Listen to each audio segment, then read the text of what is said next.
தோழர்கள் அனைவருக்கும் வணக்கம். தமிழ்நாடு இனி 172 இந்த அரசியல் வகுப்பு தொடரில் இன்று நாம் எடுத்துக்கொண்டிருக்கிற தலைப்பு தோழர் தொல் திருமாவளவன் அவர்களுக்கு ஒரு தோழமை சுட்டுதல். அவரை பயன்படுத்தக்கூடியதான் பயன்படுத்தியிருக்கோம். என்னன்னா, இப்போ அண்மை காலத்தில் இடஒதுக்கீடு, குறிப்பாக உள் இடஒதுக்கீடு குறித்து தமிழக அரசியல் களத்தில் ஒரு பெரிய விவாதம் ஒன்று மூன்றிருக்கிறது. மற்ற எளிய அரசியல் நிலைப்பாட்டில் இருப்பவர்கள் கவலைப்படுகிறார்களோ இல்லையோ, சமூக நீதி, தமிழ் தேசியம், நிகர்மை போன்றவற்றில் அக்கறை கொண்டிருக்கக்கூடிய பலரும் இந்த உரையாடலை, இந்த விவாதத்தை கவனித்து வருகிறார்கள். குறிப்பாக இந்த ஆண்டு ஆகஸ்ட் முதல் நாள் இந்திய உச்சநீதிமன்றம் வழங்கிய ஒரு தீர்ப்பு, 7 நீதிபதிகள் கொண்ட அரசமைப்பு ஆயம், கான்ஸ்டிடியூஷனல் பெஞ்ச். பெஞ்சுங்கிறத சில பேர் அமர்வுன்னு சொல்றாங்க. அமர்வு இல்லை, சிட்டிங் தான் அமர்வு. பெஞ்ச் என்பது ஆயம். 2 நீதிபதிகள் இருந்தால் அது 2 நீதியர் ஆயம், அல்லது 3 பேர் இருந்தால் 3 ஆயம். இது ஐவராயம் அல்ல, 7 ஆயம். 5 பேருக்கு மேலே போனாலே அது கான்ஸ்டிடியூஷனல் பெஞ்ச், அரசமைப்பு சட்ட ஆயம். அந்த 7 உறுப்பினர்கள், அதிகபட்சமாக 13 பேர் கூட இருக்கலாம், ஆனால் இதில் 7 பேர் இருக்கிறாங்க, தலைமை நீதிபதி உட்பட. இவர் சந்திரசூட் இருக்கிறார் இல்லையா, அவர் உட்பட 7 நீதிபதிகள் கொண்ட ஆயம். அவங்க ஒரு தீர்ப்பு வழங்கியிருக்கிறாங்க. அந்த தீர்ப்பு 6 நீதிபதிகள் ஒரே கருத்தை சொல்லியிருக்கிறாங்க. அதாவது இந்த விண்ணப்பத்தில் எழுப்பப்பட்ட வினாவிற்கு ஒரே விடையை சொல்லியிருக்கிறாங்க. விண்ணப்பத்தில் எழுப்பப்படாத சில வினாக்களுக்கு அவங்க மாறுபட்ட விடைகளையும் சொல்லியிருக்கிறாங்க. இந்த விண்ணப்பத்தில் எழுப்பப்பட்ட வினாக்களுக்கு தரப்பட்ட முதன்மையானதொரு விடை என்பது கல்வி வழியிலும், சமூக வழியிலும், கல்வி வழியிலும் பிற்படுத்தப்பட்டவர்கள், அவங்க ஓபிசி என்று தமிழ்நாட்டுக்கு வெளியில் அழைக்கப்படுகிற ஏனைய பிற்படுத்தப்பட்டோரார்களாம். தமிழ்நாட்டில் இருப்பது போல பிற்படுத்தப்பட்டோர், மிகவும் பிற்படுத்தப்பட்டோர், எம்பிசியா இருக்கலாம். அதைவிட முக்கியமாக அட்டவணை சாதிகள், அட்டவணை பழங்குடிகள். இப்போ இந்த வழக்கு அட்டவணை சாதிகளை மையப்படுத்தி நடத்தப்பட்ட வழக்கு. இந்த அட்டவணை சாதிகளுக்குள் எல்லோரும் ஒரே தரமாக இல்லை. எனவே இந்த ஒரு தரமாக இல்லாத ஒரு குழு, ஒரு சாதிகள் கொண்ட ஒரு தொகுப்பு, அவர்களுக்கு மட்டும் உள் ஒதுக்கீடு வழங்கலாமா? அந்த உள் ஒதுக்கீடு வழங்க வேண்டும் என்று சொன்னால் அதற்காக அவர்களை உள் வகைப்படுத்தணும். அவங்களுக்கு உள் ஒதுக்கீடு வழங்கணும்னா உள் வகைப்பாடு, சப் கிளாசிபிகேஷன் அல்லது சப் கேட்டகரைசேஷன், ஆங்கிலத்தில் அதான் சப் கிளாசிபிகேஷன், சப் கேட்டகரைசேஷன், எது இருந்தாலும் ஒன்று தான். அப்படி வழங்கலாமா? அப்படி வழங்குவது இந்திய அரசமைப்பு சட்டத்தின்படி சரியா என்ற கேள்வி எழுப்பப்பட்டு அந்த கேள்விக்கு விடை சொல்வதுதான் இந்த தீர்ப்பு. கேட்கப்படாத ஒரு வினாவிற்கு விடை சொல்ல ஒரு சில நீதிபதிகள் மட்டும் முற்பட்டிருக்கிறாங்க. அது நீதிமன்றத்தினுடைய ஆணையாகாது, தீர்ப்பாகாது, அது கருத்துரை, அவ்வளவுதான். இந்த கருத்துரை என்ற முறையில் 2வதா ஒரு விஷயம் சேரும். அதுதான் கிரீமி லேயர். எல்லாருமே அப்படி சொல்றதுனால தமிழில் சொன்னால் அது என்ன அர்த்தம்னா, ஒரு பால் காய்ச்சும் போது அந்த பாலின் ஒரு பகுதி திரண்டு அது ஒரு கிரீம் ஆயிடுது, பசையாகுது, ஆடை திரட்சி ஆகுது. அதே போல சமூக வாழ்க்கையில் ஏற்படக்கூடிய மாற்றங்கள் காரணத்தினால் அடிநிலையில் இருக்கக்கூடியவர்கள் மேலுக்கு வந்து அவர்கள் ஒரு திரட்சியாகி சமூக நிலையில் உயர்ந்த நிலைக்கு போயிடுறாங்க. ஒப்பளவில் உயர்ந்த நிலைக்கு போயிடுறாங்கன்னா அதுக்கு பேர் கிரீமி லேயர். நான் ரொம்ப காலமாக அதை பசை படலம் என்று நான் மொழிபெயர்த்துக்கிட்டு இருக்கிறேன். ஒரு பசையாக இருக்கிறது, கிரீம்னா பசை, அது ஒரு படலம், மேலே எழுந்து வருகிற ஒரு படலம். இன்னும் மற்ற மாதிரி மொழிபெயர்க்கிறவங்களாம் இருக்கிறாங்க. பசை ஏடுன்னு சொல்கிறாங்க, அல்லது திரட்டு என்று, உயர் திரட்டு என்று சொல்கிறாங்க. எப்படி வேணாலும் இருக்கலாம், அது பெரிய விஷயம் இல்லை. கிரீமி லேயர்னே நான் தொடர்ந்து பயன்படுத்துகிறேன். ஏன்னா மற்றவங்களையும் மேற்கோள் காட்டுவதற்கு அது உதவியாக இருக்கும். இந்த கிரீமி லேயர் வேண்டும் என்ற ஒரு கருத்து சொல்லப்படுது. யாருக்கு? இந்த எஸ்சி எஸ்டி அட்டவணை சாதி அட்டவணை பழங்குடி மக்களுக்கான உள்வகைப்பாடு, உள்வகைப்படுத்தப்பட்டவர்களுக்கான உள் இடஒதுக்கீடு. அந்த உள் இடஒதுக்கீட்டில் கிரீமி லேயர்ங்கிற ஒரு அளவுகோலை பயன்படுத்தி ஒரு சிலரை அல்லது ஒரு சில சாதிகளை அல்லது சாதி குழுக்களை இடஒதுக்கீட்டுக்கு வெளியில் அனுப்பிடுறது. இதுக்கு தான் கிரீமி லேயர்னு பேர். இந்த கிரீமி லேயர் எப்போ வந்துச்சு அப்படின்னு சொன்னா, மண்டல் குழு தீர்ப்பு, மண்டல் தீர்ப்பு என்று சொல்லப்படுகிற இந்திரா சாணி தீர்ப்பு. நம்ம இந்த வகுப்புல ஒரு கட்டத்தில் இந்திரா சாணி தீர்ப்பு பற்றியே தனியாக பேசணும். அந்த தீர்ப்பினுடைய முக்கியத்துவம் மற்றதெல்லாம் பற்றி பேசணும். அந்த தீர்ப்பில் மையமாக இருந்த வினா, மண்டல் குழு பரிந்துரை செல்லுமா செல்லாதா? அந்த தீர்ப்பை வழங்குகிற போது, அதுவும் அரசமைப்பு ஆயம் 13 பேர் நினைக்கிறேன், அதில் சாவந்த் போன்ற நீதிபதிகள்லாம் இருந்தாங்க, நம்ம ரத்னவேல் பாண்டியன்லாம் இருந்தாங்க. அப்பயும் ஒரு 3 நீதிபதிகள் மண்டல் குழு பரிந்துரை செல்லுபடியாகாதுன்னு சொன்னாங்க.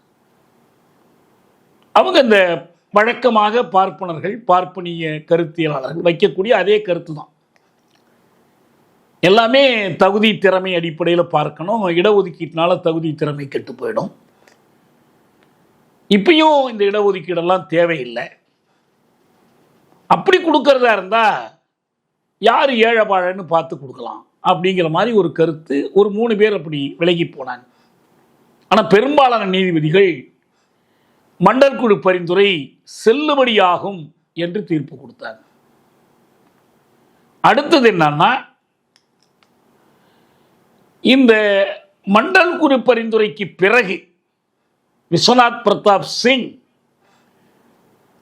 இந்த மண்டல் குழு பரிந்துரையை செயலாக்குவேன் என்று அறிவித்ததற்கு பிறகு அவர் ஆட்சிக்கு வந்த காங்கிரஸ் தலைமை அமைச்சர் நரசிம்ம ராவ் அவர் என்ன பண்ணார்னா, இது ஒரு பக்கம் இருக்கட்டும்னு சொல்லிட்டு ஒரு ஆணை பிறப்பித்தார். அந்த ஆணை என்னன்னா, வசதி படைத்தவர்களுக்கு 10 விழுக்காடு. இப்போ எப்படி இடபிள்யூஎஸ் பாஜக அரசு கொண்டு வந்துச்சோ அதே தான். பொருளியலில் பின்தங்கியவர்களுக்கான 10 விழுக்காடு. அது கூட்டி கழித்து பார்த்தால் பார்ப்பனர்களுக்கான இடஒதுக்கீடு. என ஏழை பார்ப்பனர்களுக்கும் நீங்கள் ஏதாவது செய்ய வேண்டும் என்று அந்த நேரத்தில் மார்க்சிஸ்ட் கம்யூனிஸ்ட் கட்சி முக்கியமாக அந்த கோரிக்கையை சொன்னிச்சு. அவங்க வர்க்க பார்வைன்னு கருதிக்கிட்டு சொன்னாங்க. நாடாளுமன்றத்திலும் அந்த வேண்டுகோள் வச்சாங்க. பீப்புள்ஸ் அந்த பத்திரிகை, அவங்க நடத்துகிற பத்திரிகையிலையும் அந்த கோரிக்கை எழுதினாங்க. தலையங்கமாக பீப்புள்ஸ் டெமோக்ரஸி அதில் எழுதினாங்க. அது உச்ச நீதிமன்றம் செல்லாதுன்னு சொல்லிடுச்சு. ஏனென்றால் பொருளியலில் பின்தங்கியவர்கள், அதாவது ஏழைகள் என்றால் அவர்களுக்கு செய்ய வேண்டிய உதவிகள், சலுகைகள் வேற.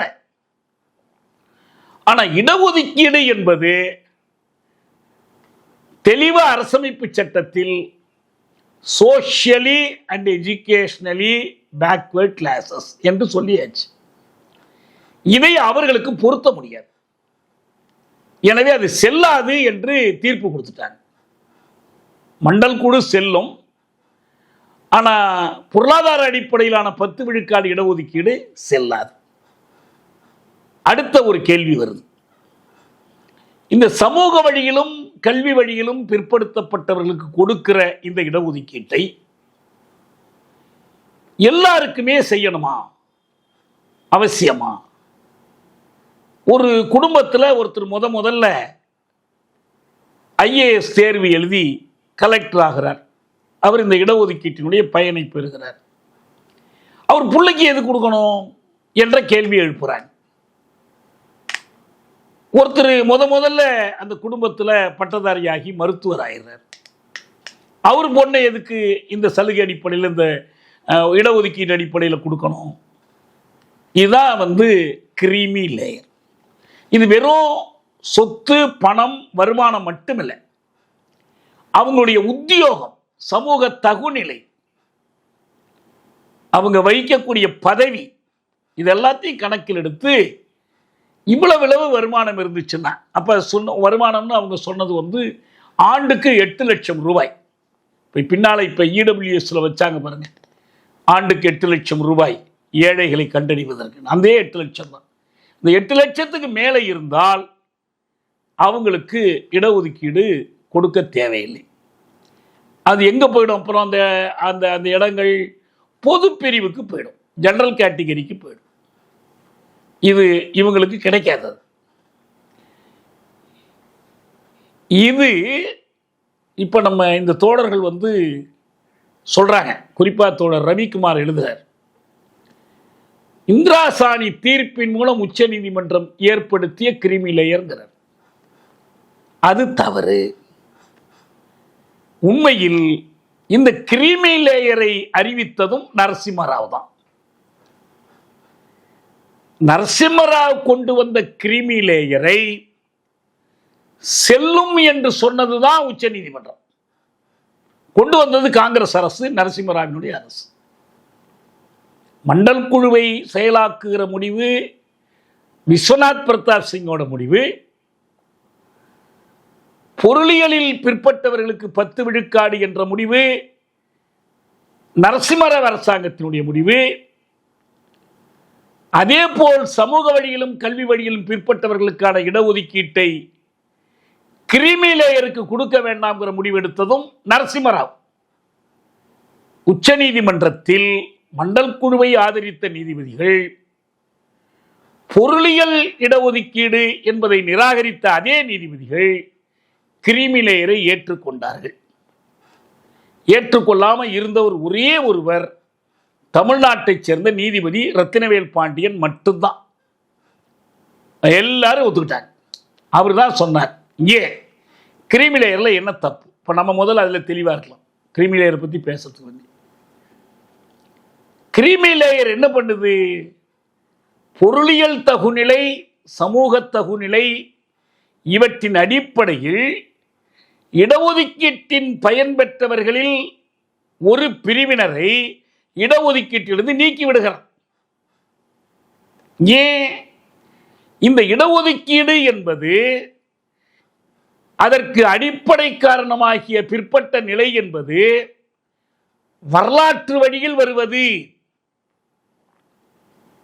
நாங்க ஒரு 30 வருஷத்துக்கு முன்னால எங்க சமுதாயம் எல்லா வசதியோடும் இருந்துச்சு. படிக்கிறதுக்கும் இது பண்றதுக்கும் உயர்ந்த இடத்துல இருந்தோம். ஆனால் இப்போது அந்த இடத்தில் இல்லை அப்படின்னு எந்த ஜாதியாவது இருக்கா?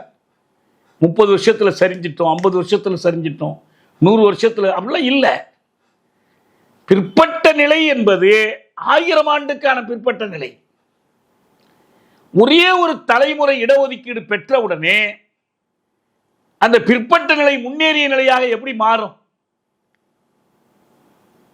முன்னேறிய நிலையா மாறினா இன்னும் பல தலைமுறைகள் வரட்டும், அடுத்தடுத்த படிப்புக்கு அவன் போட்டும். பணம் வேணும்னா நீங்கள் மருத்துவ படிப்பு படிக்கிறீங்க, IITயில் படிக்கிறீங்க, பொறியியல் படிக்கிறீங்க, இதுக்கெல்லாம் பணம் உள்ளவன் தானே படிக்க முடியும். பணம் இல்லாதவனுக்கு இடஒதுக்கீடு கொடுத்தாலும் அந்த இடம் காலியாக போயிடும்.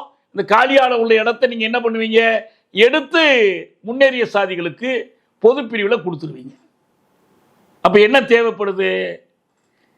கிரிமி லேயர் என்பது இடஒதுக்கீட்டிலிருந்து ஒரு தலைமுறையோட க்ளோஸ் பண்ணிடுறது, அடுத்த தலைமுறைக்கு இடஒதுக்கீடு கிடையாதுன்னு பண்றது.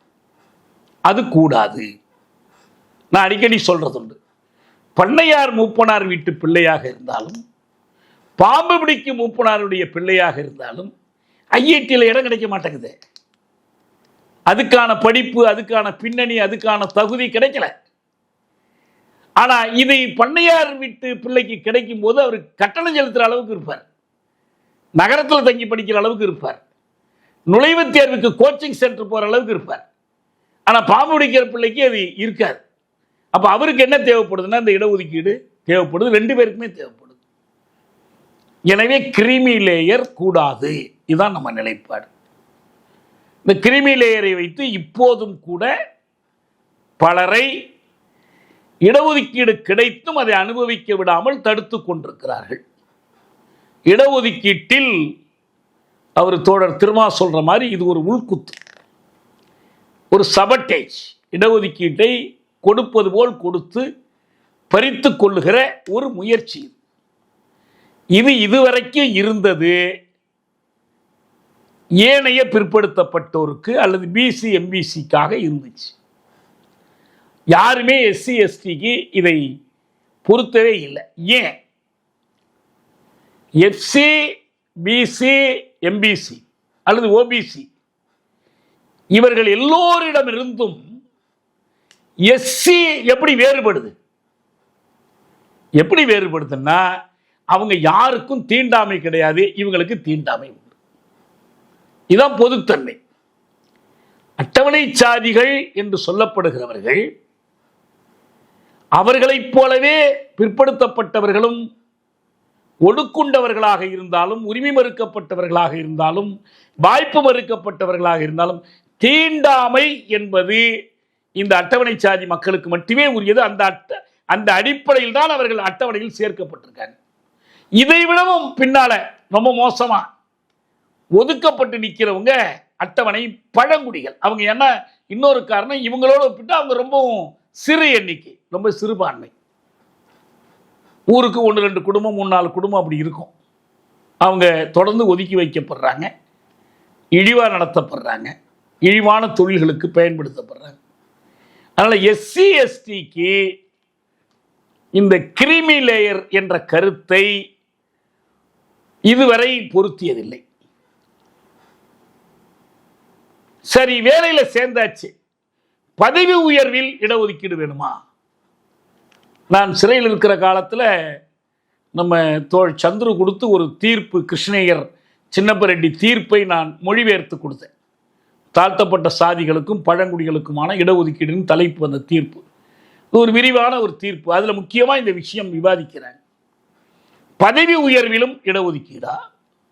அடுத்த கேள்வி, ஒரு ஆண்டில் நிரப்பப்படாத இடங்களை சேர்த்து வைத்து அடுத்த ஆண்டில் நிரப்புவது, அதுக்கான விதி, அதுக்கு பேர் ஒத்தி சேர்ப்பு விதின்னு பேர், கேரி ஃபார்வர்ட் ரூல். இதெல்லாம் செல்லாதுன்னு அன்னைக்கு ஒரு வழக்கு போட்டாங்க. இல்லை, இது செல்லும் என்று கிருஷ்ணய்யரும் சின்னப்பரெட்டியும் ஒரு விரிவான தீர்ப்பு கொடுத்தாங்க. இடஒதுக்கீட்டுக்கான வரலாற்று நியாயம், பொருளியல் நியாயம், அரசியல் நியாயம், புள்ளிவரம் சார்ந்த நியாயம் எல்லாவற்றையும் அதில் பட்டியலிட்டு கொடுத்துருந்தாங்க.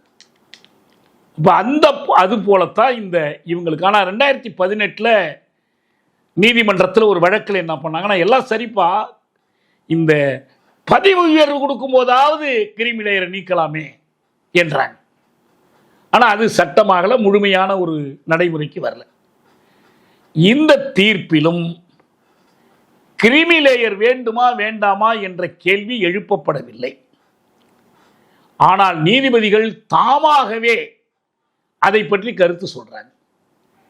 என்ன கான்டெக்ஸ்ட், என்ன சூழல்ல இதை சொல்றாங்கன்னா, உள் ஒதுக்கீடு என்று பிரித்து கொடுக்கிற போது மற்ற தொகுப்புகளை காட்டிலும் கூடுதலாக தாழ்த்தப்பட்டவர்கள், கூடுதலாக ஒடுக்கப்பட்டவர்கள் என்ற கருத்து இருக்கிற காரணத்தினால் அந்த கூடுதலாக ஒடுக்கப்பட்டவர்கள் தாழ்த்தப்பட்டவர்களில் ஒரு பிரிவினர் மேலுக்கு வந்திருந்தால், அதிக வருமானம் பெற்றிருந்தால், பெரிய உத்தியோகத்தில் இருந்தால், சமூக தகுநிலை பெற்றிருந்தால் அவர்களை நீக்கிவிட்டால் என்ன? அவங்களுக்கு எதுக்கு இடஒதுக்கீட்டிலும் பதவி உயர்விலும் இடஒதுக்கீடு கொடுக்கணும் அப்படிங்கிற கேள்வி எழுது. இதை காற்றோடு கத்தி சண்டை போடுவது போல அருவமாக பேசிக் கொண்டிருப்பதற்கு பதில் தெளிவான தரவுகள் அடிப்படையில் பேசினால் என்ன புரியும்னா, நீங்க கடந்த காலத்தில் நான் பல முறை பார்த்திருக்கிறேன். காங்கிரஸ் ஆட்சி காலத்தில் சிதம்பரம் ஒவ்வொரு தேர்தலின் போதும் உறுதி கொடுப்பார். காலி விடப்பட்டிருக்கிற அந்த இடங்களை எல்லாம் நாங்கள் எப்படி காலி விடப்பட்டுச்சு, அதற்கு உரிய படிப்பு, அதற்குரிய கல்வி, அதில் ஆட்களுக்கு பயிற்சி கொடுக்காத போது என்ன ஆகுது? குறிப்பா ஏ வகுப்பு, பி வகுப்பு முதல் பிரிவுகளை சேர்ந்தவர்களுக்கு இடம் நிரப்பப்படாமல் போகுது. அப்ப என்ன அர்த்தம்? கிரிமி லேயர் வந்துச்சுன்னா இன்னும் பல இடம் நிரப்பப்படாமல் போகும். அது இடஒதுக்கீட்டை விட்டு நீக்கப்பட்டு. அதனால பொது நியாயம் என்னன்னா, கிரிமி லேயர் கூடாது, கூடவே கூடாது. இந்த கருத்தை தோழர் திருமாவளவன் தெளிவாக வலியுறுத்தி இருக்கிறார். ஆனா இது தீர்ப்பு இல்லை, அது அவரும் சொல்றார். இது வெறும் அப்சர்வேஷன். ஆனா இதுல இருக்கிற ஆபத்து என்ன? நான் ஏற்கனவே இந்த தாடி மடல்ல ஒரு 4-5 நாள் முன்னால் நான் எழுதியிருந்தேன். திரைகளின் மறைவில் இந்த இடஒதுக்கீட்டுக்கு எப்படி வேட்டு வைக்கிறாங்கிறத பற்றி நான் எழுதியிருந்தேன். பேராசிரியர் மருதமுத்து எழுதினதையும் நான் பகிர்ந்திருந்தேன். ஒரு பக்கம் இந்த உள்ஒதுக்கீட்டை பற்றி பேசுறாங்க, இன்னொரு பக்கம் இந்த கிரிமி லேயரை அதுக்குள்ள கொண்டு வந்து நுழைக்கிறாங்க. தீர்ப்பா நுழைக்கல, ஆனா ஒரு கருத்து உருவாக்கம். இது வரைக்கும் இதை பத்தி யாரும் பேசாம இருந்தாங்க. இப்ப இதை உச்சநீதிமன்ற நீதிபதிகள் சொல்ல ஆரம்பிச்சிருக்கிறாங்க. இந்த கருத்தை பரப்புவதற்கு அது உதவியா இருக்கு. கிரிமி லேயர் என்பது பார்ப்பனர்களுடைய கருத்து, பார்ப்பனிய சிந்தனை. சமூக நீதி எதிர்ப்பாளர்கள், இடஒதுக்கீடு மறுப்பாளர்களுடைய கருத்தோட்டம் அது. பாரதிய ஜனதா கட்சிக்கும் RSSக்கும் இருக்கிற அந்தரங்க விருப்பம் அது. ஏன்னா இடஒதுக்கீட்டை எப்படியாவது ஒழிச்சு கட்டணுங்கிறது தான் அவங்களுடைய விருப்பமே. அது எவ்வளவு மூடி மறைத்தாலும் அதுதான் உண்மை. அவங்க இந்த இடஒதுக்கீட்டை ஒழித்து கட்டுவதற்கு முன்வைக்கக்கூடிய வாதங்களில் ஒன்றுதான், இடஒதுக்கீட்டினால் பலம் பெற்று மேலுக்கு வந்துவிட்டவர்களுக்கும் இடஒதுக்கீடா? இது சுலமா எடுபட்டுறது. இடஒதுக்கீட்டின் பயன் பெறக்கூடிய இளைஞர்கள் கூட ஆமையா நியாயம் தானே, நேற்றுக்கு ஒன்றும் இல்லை இடஒதுக்கீடு வாங்கணும், இன்னைக்கு தான் அடுத்த கட்டத்துக்கு வந்துட்டோம்ல என்ற சிந்தனை இது இடஒதுக்கீட்டின் அடிப்படையை தகர்க்கக்கூடியது. இதுதான் இடபிள்யூஎஸ்க்கு அடிப்படை. பொருளியல் அடிப்படையில் இடஒதுக்கீடு வழங்குவது, பொருளியலில் நலிந்த பிரிவினருக்கு இடஒதுக்கீடு வழங்குவது. அப்ப பொருளியலில் நலிந்த பிரிவினர் இல்லை என்றால் அவர்கள் என்ன பண்றது? இடஒதுக்கீட்டிலிருந்து நீக்கிறது. சமூக கல்வி பிற்பட்ட நிலையில் இருந்தாலும் அவங்க பொருளியலில் மேல வந்ததுனால அல்லது வேறு வகையான சமூக அளவுகோல்களில் மேல வந்ததுனால அவர்களை இடஒதுக்கீட்டின் வரம்பிலிருந்து நீக்கி விடுவது எதுக்கு உதவியா இருக்கும்னா, இந்த பொருளியல் சார்ந்த இடஒதுக்கீட்டுக்கு வசதியா இருக்கும். இது இந்த RSS கருத்துக்கு இது உதவக்கூடியது. இந்திய அரசமைப்பு சட்டத்தை நாங்கள் என்ன பண்ணிட்டோம், ஒன்றும் செய்யலையே என்று சொல்லும் போதெல்லாம் நம்ம சொன்னோம், அரசமைப்பு சட்டத்தில் இடஒதுக்கீட்டை ஒழிக்கக்கூடிய 104வது திருத்தத்தை கொண்டுட்டு வந்து கல்வி, சமூக கல்வி பிற்பட்ட நிலைக்கு பதிலாக ஒரு புதிய வார்த்தை, எக்கனாமிக்கலி வீக்கர் செக்ஷன்ஸ், பொருளியலில் நலிந்த பிரிவினர், போன பி என்று ஒரு பிரிவை கொண்டுட்டு வந்து நீங்க இடஒதுக்கீட்டின் அடிப்படையை தகர்த்துட்டீங்க என்று நாம் சொல்றோம். இன்னும் சொல்ல போனால் 50 விழுக்காட்டுக்கு மேல் போகக்கூடாது என்ற உச்சநீதிமன்ற தடையையும் மீறி நீங்கள் 10 விழுக்காட்டை சேர்த்து அதையும் நிறைவேற்றிக் கொள்கிறீர்கள். அதுக்கு சட்டத்தை திருத்திட்டாங்க, கான்ஸ்டிடியூஷனே திருத்திட்டாங்க. எனவே இந்த கிரிமி லேயரை எதிர்ப்பது சரியானது. கிரிமி லேயருக்கு புது புது சமாதானங்கள் சொல்லப்படும். இந்த தீர்ப்புல கூட ஒரு நீதிபதி சொல்லும் போது, நான் ஓபிசியினுடைய கிரிமி லேயரை பற்றி சொல்ல, அது வருமான அடிப்படையில், சொத்து அடிப்படையிலாம் பார்க்கப்படுது.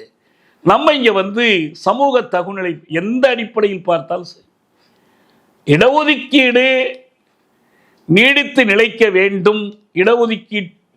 இடஒதுக்கீடு காலங்காலமாக ஏற்பட்டிருக்கிற ஒடுக்குமுறைக்கு எதிரான ஒரு நடவடிக்கை என்று சொன்னால், ஒடுக்குமுறை நீடிக்கிற வரைக்கும், தீண்டாமை நீடிக்கிற வரைக்கும், பாகுபாடுகள் நீடிக்கிற வரைக்கும் இடஒதுக்கீடு முழுமையாக வேண்டும்.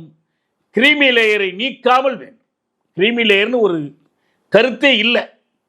இந்த முறை என்னன்னா, இந்த தீர்ப்பு வந்ததற்கு பிறகு இந்திய அரசாங்க தரப்புல பாஜக அமைச்சர் ஒருவர் கருத்து சொல்றாரு, நாங்க கிரீமி லேயரை ஒத்துக்கல. எதுக்கு? எஸ்சி எஸ்டிக்கு ஒத்துக்கல. ஏன்னா அவங்க கட்சியிலையும் அந்த ஆட்கள் இருக்கிறாங்க, இந்த கருத்துடையவர்கள் இருக்கிறாங்க.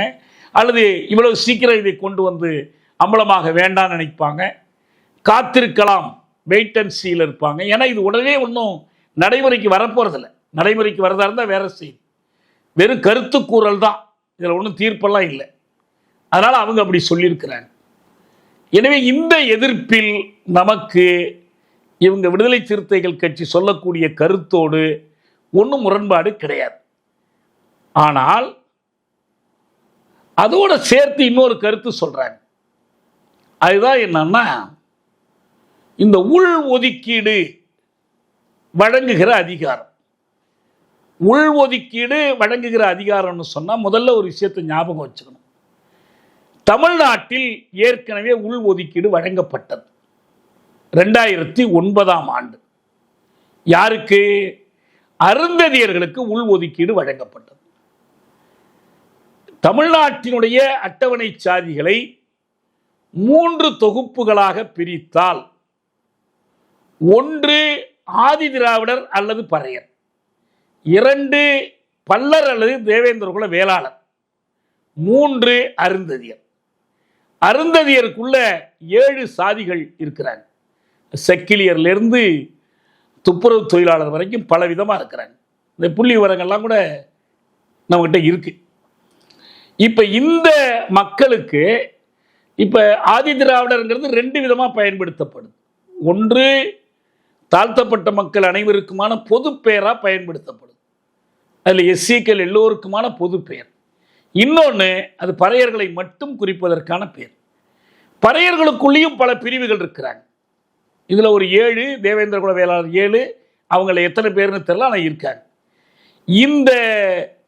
இவர்களுக்கு கிட்டத்தட்ட மக்கள் தொகையில் 3 விழுக்காடு. ஏன்னா இதில் ஒரே ஒரு வசதி இருக்கு, சாதிவாரி கணக்கெடுப்பு மற்றவர்களுக்கு எடுக்காத போதும் 10 ஆண்டுக்கு ஒரு முறை எடுக்கப்படுகிற சாதிவாரி கணக்கெடுப்பில்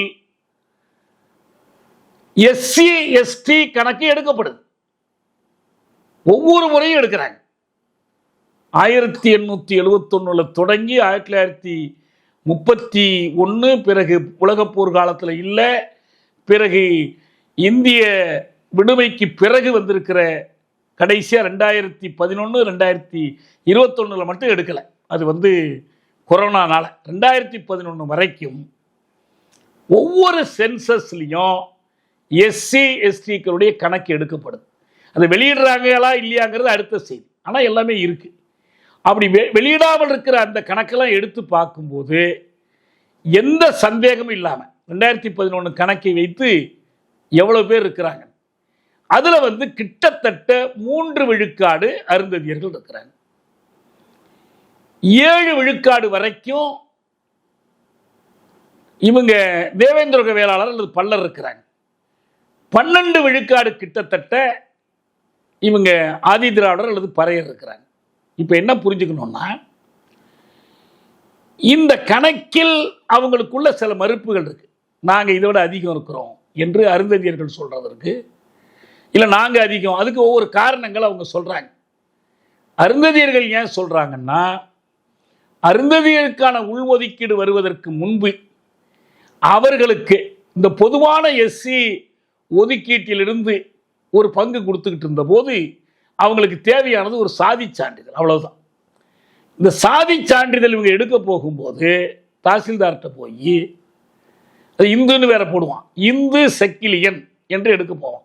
அப்போ அவனே என்ன சொல்லுவான், எதுக்கு நீ சக்கிலியன்னு போட்டுக்கிற, ஆதி திராவிடர்னு போட்டுக்க, ரெண்டும் ஒன்று தான் அவனுக்கு இடஒதுக்கீட்டை பொறுத்த வரைக்கும். இப்படி பல பேர் அருந்ததியர்கள் தங்கள் சான்றிதழ்களை ஆதி திராவிடர் என்று பதிவு செய்தார்கள். ஆனால் உண்மையில் அவர்களுடைய தொகை அது 6 விழுக்காடு இருக்கும்னு 6 பங்கு, அதான் மொத்தம் 18 விழுக்காடு எல்லாரும் சேர்த்து 6 விழுக்காடு இருக்கும்னு சொல்கிறவங்க இருக்காங்க, 7ங்கிறாங்க, சில பேர் 10ங்கிற அளவுக்கு சொல்கிறாங்க. அதே போல தான் மற்ற பிரிவுகளும். இது ஒன்றும் பெரிய சிக்கலே இல்லை. ஒரு சாதிவாரி கணக்கெடுப்பு எடுத்தால் இந்த சிக்கல் முடிஞ்சு போச்சு. ஆனால் இன்னொன்று, எத்தனை விழுக்காடு இருக்கிறார்களோ அவ்வளவுக்கு இடஒதுக்கீடு கொடுக்கறதில்ல. அப்படி கொடுத்தால் என்னாகும், 100% மேலே இடஒதுக்கீடு கொடுக்க வேண்டி வந்துடும்.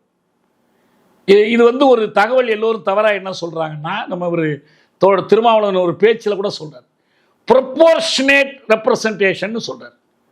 ப்ரொபோர்ஷனேட் ரெப்ரசன்டேஷன் கிடையாது, அடிக்வேட் ரெப்ரசன்டேஷன் தான். போதுமான பெயராண்மை. அதாவது அவங்க 6 விழுக்காடு இருக்கிறாங்க, அவங்களுக்கு ஒரு 3 விழுக்காடு, 6 விழுக்காட்டுக்கு 6 விழுக்காடு கொடுக்க முடியுமானா கொடுக்க முடியாது. அப்போ என்ன மிச்சம் இருக்கும், அப்போ பொது போட்டின்னு ஒன்றே இல்லாமல் போயிடும். இருக்கிறது பூரா மொத்தமாக பிரித்து கொடுக்கணும். இந்த எண்ணிக்கையில் தகராறு இருந்துச்சுன்னா மிச்சமே இல்லாமல் போயிடும். அப்போ அவங்களுக்கு இந்த 3 விழுக்காடுங்கிற கணக்கை வச்சு 2009 நீதிபதி ஜனார்த்தனன் குழு என்று ஒரு குழுவை அமைத்து அவர்களை வைத்து இந்த எஸ்சி எஸ்டிக்களுக்கான இடஒதுக்கீட்டில் அருந்ததியர்களுக்கு என்ன பங்கு, என அருந்ததியர்கள் தொடர்ந்து கோரிக்கை வைக்கிறாங்க. நீங்கள் எங்களுக்குன்னு 18 விழுக்காடு இடஒதுக்கீடு கொடுத்துருக்கிறீங்க, இந்த 18 விழுக்காட்டினுடைய பலன்களை நாங்கள் யாரும் அனுபவிக்கவில்லை, போதிய அளவு எங்களுக்கு கிடைக்கல. ஏதோ ஒரு கலெக்டர்களுக்குல, ஏதோ ஒரு மருத்துவர், ஒரு நீதிபதி, அதெல்லாம் கூட ரொம்ப அரிதிலும் அரிதாக இருக்குது. ஆனால் ஆதி திராவிடர்களுக்கும் தேவேந்திர குல வேளாளர்களுக்கும் கூடுதலான பங்கு கிடைச்சிருக்கு. அதுக்கு வெவ்வேறு காரணங்கள் இருக்கலாம். எனவே எங்களுக்கு எங்களுடைய எண்ணிக்கைக்கு தொடர்புடைய வகையில், எண்ணிக்கை அப்படியே கொடுக்கறதில்ல, எண்ணிக்கைக்கு தொடர்புடைய வகையில் ஒரு உள்ஒதுக்கீடு கொடுங்கன்னு அவங்க கேட்டாங்க. அவங்க 6 விழுக்காடு கேட்டாங்க. ஆனால் அந்த ஜனார்த்தனம் குழு அறிக்கை கொடுத்த பிறகு கலைஞர் 3 விழுக்காடு அவர்களுக்கு ஒதுக்கி கொடுத்தார். 2009 இது நடந்துச்சு. 15 ஆண்டுகள் ஆச்சு. இந்த 15 ஆண்டுகளில் இந்த உள் ஒதுக்கீடு தங்களுக்கு பலனளித்திருப்பதாக அவருடைய தலைவர்கள் எல்லோருமே சொல்றாங்க. இன்னொரு செய்தி என்னன்னா, இந்த உள் ஒதுக்கீட்டை எல்லா கட்சிகளும் அன்றைக்கு ஆதரிச்சாங்க. கூட குறைச்சி ஆதரிச்சிருக்கலாம், சத்தம் போட்டிருக்கலாம், சத்தம் போடாமல் இருக்கலாம், ஆனால் எல்லோரும் ஆதரிச்சாங்க, யாரும் எதிர்க்கலை. ஏன்னா எல்லோருக்குமே அருந்ததியருடைய நிலை தெரியும். அவங்க சக்கிலியர்களாக இருக்கிறாங்க, இல்லை கூடைமுடைவோராக இருக்கிறாங்க, அல்லது இந்த என்ன சொல்கிறாங்க துப்புரவு தொழிலாளி, மலமல்லும் தொழிலாளர்களாக இருக்கிறாங்க. அவங்களுக்குள்ளேயே பல அடுக்குகள் இருக்கு. இவர்களுக்கு பலன் கிடைக்கணும்னா இந்த அளவுக்கு இடஒதுக்கீடு வேண்டும். இப்போ கணக்கு சொல்கிறாங்க, இந்த 15 வருஷத்தில் அவங்களுக்கு நிறைய வாய்ப்புகள் கூடுதலாக கிடைச்சிருக்கு. ஒப்பளவில் அவர்கள் ஒரு 10-20 பேர் இருக்கு இந்த இடத்துல 300 பேர் ஆயிட்டாங்க. ஒரு 100 பேர் இடத்துல இன்னைக்கு 1000 ஆயிட்டாங்க. இதை எல்லோருமே ஒத்துக்கொள்றாங்க. இப்ப இந்த உள் ஒதுக்கீடு 2009 கலைஞர் ஆட்சியில் வழங்கப்பட்டதை விடுதலை சிறுத்தைகள் கட்சியும் ஆதரித்தது. அதை பற்றி சர்ச்சை பண்ண வேண்டியதில்லை. அவங்க ஆதரித்தார்கள், அவங்க ஆதரித்து பேசினாங்க. இன்னும் சொல்ல போனால் இது எதிர்க்கக்கூடிய சில ஆதி திராவிடர் தலைவர்கள் இருந்தாங்க, எனக்கு நல்லா தெரியும். ஆனால் இவங்க அதோட சேரலை. இவங்க அதை ஆதரித்து தான் நின்னாங்க, இந்த இடஒதுக்கீட்டை ஆதரிச்சாங்க. இப்போ இதுதான் பிரச்சனை. அப்போ உள் ஒதுக்கீடு அன்னைக்கே வழங்கப்பட்டுச்சு, உரிய தரவுகளோடு வழங்கப்பட்டுச்சு. அதில் இன்னொரு என்ன முக்கியம்னா, அது ஒரு ப்ரிஃபரன்ஷியல் ரிசர்வேஷன், முன்னுரிமை சார்ந்த இடஒதுக்கீடு தான். என்ன காரணம், ஒரு இடம் காலியாக இருக்கு, அல்லது ஒரு 6 இடங்கள் காலியாக இருக்கு, அந்த 6 இடங்கள் அல்லது ஒரு 100 இடங்கள் காலியாக இருக்கு, அந்த 100 இடத்துல 3 இடம் அருந்ததியர்களுக்கு கொடுக்கணும். அந்த 3 இடத்துக்கு ஆட்கள் அருந்ததியர் மத்தியிலேருந்து சேரலை, கிடைக்கல, அதுக்கு அந்த அளவு கல்வி தகுதி இன்னும் அவங்க பெறலை என்றெல்லாம் காரணம் இருக்குமானால் அந்த இடத்த வேற ஜாதிக்கு இல்லை, அதே எஸ்சியில் மற்றவங்களுக்கு கொடுத்துடலாம், வரிசையில் இருக்கிறவங்களுக்கு கொடுத்துடலாம். இதான் முக்கியம். அப்போ அருந்ததியரை ஒரு தனி பிரிவா மாத்தல, எஸ்சிக்குள்ள உள் ஒதுக்கீட்டுக்கான ஒரு குழு, அதற்கான ஒரு உள் வகைப்பாடு, அவ்வளவுதான். இது 2009 நடந்து இன்னைக்கு இந்த வழக்கு இன்னைக்கு உச்சநீதிமன்றத்தில் ஆகஸ்ட் 1ஆம் தேதி கொடுத்திருக்கிற தீர்ப்பில் இந்த வழக்கும் ஒன்று. வழக்கை தொடுத்தவங்க பஞ்சாப்காரங்க, ஆனா இந்த வழக்கும் சேர்ந்துதான் அந்த தீர்ப்பு வந்திருக்கிறது. அந்த தீர்ப்புல தமிழ்நாட்டில் தரப்பட்ட அந்த உள் ஒதுக்கீடு செல்லும் என்று தீர்ப்பு கொடுத்திருக்கிறாங்க. இப்போ அதை ஆதரித்தவர்கள் அத்தனை பேரும் இதுல மகிழ்ச்சி அடையலாம். அதற்காக நாங்கள் அன்னைக்கு ஆதரித்தோம் என்று பெருமை கொள்ளலாம், அதில் ஒரு தவறும் இல்லை. இப்போ நாமெல்லாம் ஆதரித்தோம், அதுக்கான கூட்டங்களில் கூட கலந்துருக்கிறோம், பேசியிருக்கிறோம், எல்லாம் பண்ணியிருக்கிறோம். ரைட். அப்படி பயன் பெற்றவர்கள் பலரை கூட நான் சந்திச்சிருக்கிறேன். இப்போ என்ன சிக்கல் அப்படின்னா, இது போல வேறு சில வழக்குகள் இப்போ உச்சநீதிமன்றத்திற்கு வந்த இந்த ஒரு வழக்கு மட்டுமல்ல, இன்னும் சில வழக்குகள் இருந்துச்சு.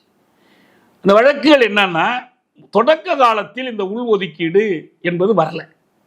மொத்தத்தில் எஸ்சி எஸ்டி மாநிலத்துக்கு மாநிலம் வெவ்வேறு. தமிழ்நாட்டில் 18(1), இன்னும் சில இடங்களில் 15(7), இந்திய அரசு துறையில் அது மாதிரி வெவ்வேறு, இப்படி வெவ்வேறு அளவில் இருந்துச்சு.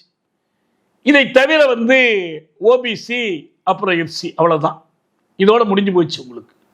ஆனால் பிற்காலத்தில் இது ஒரு பிரச்சனையாக எழுப்பப்பட்டுச்சு. குறிப்பாக 96ஆம் ஆண்டு ஆந்திர பிரதேசத்தில் இந்த கோரிக்கையை ஒரு சிலர் எழுப்பினாங்க. ஆந்திராவில் எஸ்சி லிஸ்டில் 59 சாதிகள் இருக்கிறாங்க. மொத்தத்தில் எஸ்சி மக்கள் சதவீதம் 15 விழுக்காடு. இந்த 15 விழுக்காட்டில் ஒரு சில பிரிவினர் எங்களுக்கு உரிய பயன் கிடைக்கல, எனவே எங்களுக்கு தனி இடஒதுக்கீடு கொடுக்கணும், உள்ஒதுக்கீடு கொடுக்கணும் என்று கேட்டாங்க. எஸ்சி பட்டியலில் இருக்கிற ஜாதிகளில் 12 ஜாதிகளை அதுக்கு ஒரு குழு அமைச்சு ஆந்திர அரசு. நீதிபதி ராமச்சந்திர ராஜு குழுன்னு ஒரு குழு அமைச்சாங்க. அவர் எஸ்சி பட்டியலில் உள்ள 12 சாதிகளை ஒரு தொகுப்பாக்கி அவங்களுக்கு 1% இடஒதுக்கீடு. மாதிகா என்ற ஒரு குழுவில் 18 சாதிகளை சேர்த்து அவங்களுக்கு 7 விழுக்காடு இடஒதுக்கீடு. மாலா என்ற ஒரு குழுவை சேர்ந்த 25 சாதிகளுக்கு 6 விழுக்காடு இடஒதுக்கீடு. ஆதி ஆந்திரர் குழுவை சேர்ந்த 4 சாதிகளுக்கு 1% இடஒதுக்கீடு என்று பகிர்ந்து கொடுத்தாங்க. இந்த வழக்கு உச்சநீதிமன்றத்திற்கு போனுச்சு.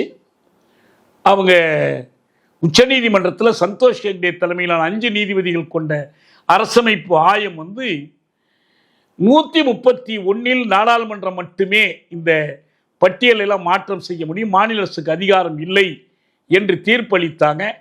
அந்த தீர்ப்பு 2004 வழங்கப்பட்டுச்சு. அந்த தீர்ப்புக்குத்தான் சின்னையா வழக்கு என்று அதுக்கு பேர். அந்த சின்னையா வழக்கினுடைய தொடர்ச்சி தான் இப்போ வந்திருக்கிற வழக்கு. அதன் மீதான முறையீடுகள், விளக்க கேட்புகள் அந்த அடிப்படையில் வந்திருக்கு. இப்போ அது மீது ஆந்திர சட்டசபையில் என்ன பண்ணாங்கன்னா, ஒரு தீர்மானம் இயற்றி ஒன்றிய அரசுக்கு அனுப்புனாங்க.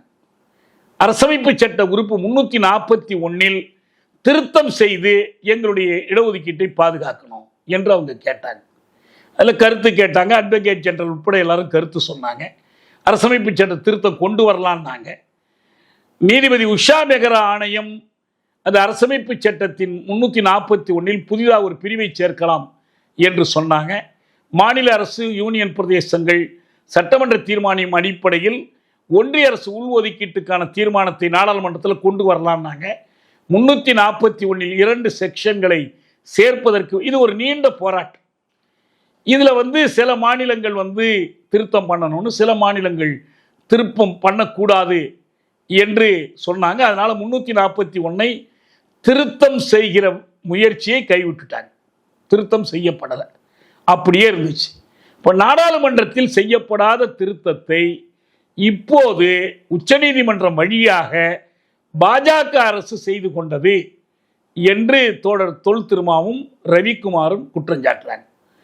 இந்த தீர்ப்புக்கு பின்னால் பாஜக அரசினுடைய சனாதன செயல் திட்டம் இருக்கிறது என்று அவங்க குற்றம் சாட்டுறாங்க. பஞ்சாபில் ஒரு வழக்கு, அது சமார்ங்கிற ஒரு சமூகத்தவர்கள், பஞ்சாப் மாநில அரசு அங்கே ஒரு உள்ஒதுக்கீடு கொடுத்துச்சு. உள்ஒதுக்கீட்டுக்கு அடிப்படையாக இருப்பது உள் வகைப்பாடு.